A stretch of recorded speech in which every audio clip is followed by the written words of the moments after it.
먼저 기초적인 사항부터 짚고 넘어갈게요. 상표 검색이란 무엇일까요? 미국에 똑같거나 비슷한 상표가 이미 존재하는지 찾아본다 라는 문자 그대로의 의미가 있는데요. 그 외에도 내가 상표를 사용하고자 하는 어떤 문구나 마크가 상표법의 보호를 받을 수 있는지 판단하기 위해 필요한 정보를 구축하는 과정이라고 넓게 해석할 수 있습니다.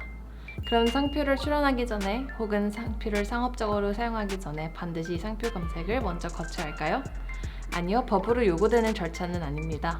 그렇다면 왜 상표 사전 검색이 권고될까요? 첫 번째 이유로는 상표 출원 심사 과정에서 유사한 상품 품목이 먼저 등록된 혹은 먼저 출원된 유사한 상표가 있으면 심사관이 등록을 거절합니다. 어차피 거절될 확률이 높은 상표라면 미리 걸러서 출원을 안 하는 게 상책이겠지요? 참고로 거절받은 직후에 상표 변경은 불가능하거든요.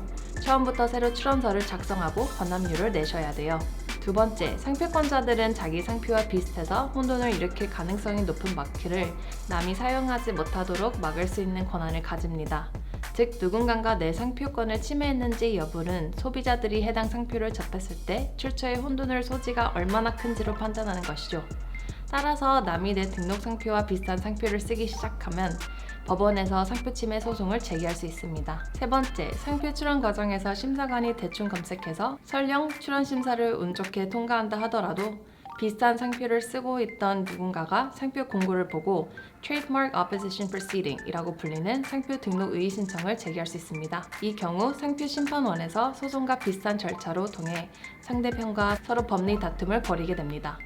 그렇기 때문에 이 같은 위험 요소 차단하기 위해 또 불필요한 마케팅비 지출을 막기 위해서는 상표 검색을 먼저 하신 다음에 상표를 채택해야 합니다. 다만 비슷한 상표명이 전혀 다른 상품군에 쓰이고 있다면 소비자 혼돈을 일으키지 않고 공존할 수도 있습니다. 예를 들어 판도라는 미국에서 인터넷 라디오 상표이기도 하지만 전혀 다른 회사의 보석 가게 상표이기도 하거든요. 철자까지 동일하지만 관련이 낮은 품목이기 때문에 시장에서 공존할 수 있습니다. 따라서 상표를 검색할 때 단순히 상표명만 볼 것이 아니라 늘 해당 상품의 연관성을 따져 유사성을 판단해야 합니다. 그러다 보니 상표를 처음 선정할 때뿐만 아니라 이후에 관련 사업을 다른 품목으로 확장하거나 새로운 국가나 시장으로 진출할 때에도 상표 검색이 필요합니다.